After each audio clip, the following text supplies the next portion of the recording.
It's mushroom hunting season in West Michigan, and tonight a reminder from the state: if you want to sell wild mushrooms, you need certification to do so. That's because there are poisonous lookalikes that can make you very sick. But Target 8 investigator Susan Samples reports not all sellers are aware of that requirement.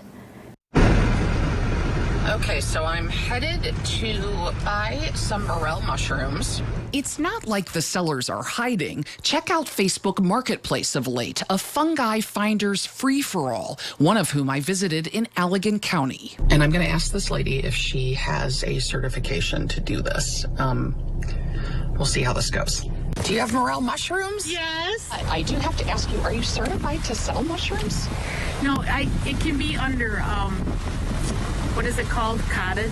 Actually, wild mushrooms aren't covered by cottage food laws. In 2009, the feds made it illegal to sell foraged morels without certification, which you can get if you take the state's 8-hour training session, pass a final test, and fork over $175. How do I know that these are safe to eat? Oh, they're morels. Back to this nice lady in a second, but first, this batch is definitely worth it. we checked in with Dr. Phil Tedeschi, retired U of M professor and president of the Michigan Mushroom Hunters Club. He confirmed we bought the real deal, but he also confirmed there are 12 to 20 reported mushroom poisonings a season statewide, including 2 people hospitalized recently after they found a false morel and ate it raw. The other one, the true false morel, is definitely poisonous. A quick primer, Tedeschi says true morels have a single hollow chamber from stem to cap. False morels have multiple hollow chambers.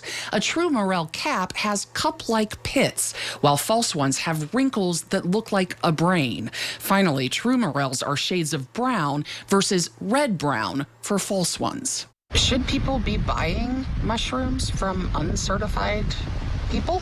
I would not really recommend it, although there are people out there selling mushrooms who know them very well who are not certified. They're technically breaking the law. There are poison varieties out there. Absolutely there are. You got to know what you're doing. I don't pick them. You know, Okay. My husband does. If you know what a morel is, you can tell the difference whether it is or not. Her morels were delicious, by the way. I did explain to her that I'm a mushroom lover and a reporter. She was really nice about it. Here's the good news. The state tells me while it can fine people for selling without certification, it doesn't usually do so, preferring to educate sellers instead. It has already certified more than 500 people since it started offering that certification in 2015. They usually do that 2 or 3 times a year in March and April. All right, Susan, you just answered my next question, and that is really, have they actually gone after people? They have not, in fact. They want to educate people. They don't want to come down hard on people, and people love their morels. So important. By the way. And you've actually found that out yourself. I Quite have. a reaction from people We already. did a tease on Facebook about this, and people thought I was really confronting and coming down on people, and folks were not happy. Really? I hear you. All just about educating, I right? heard you. I'm trying to educate. Yes, I love my morels too. I do.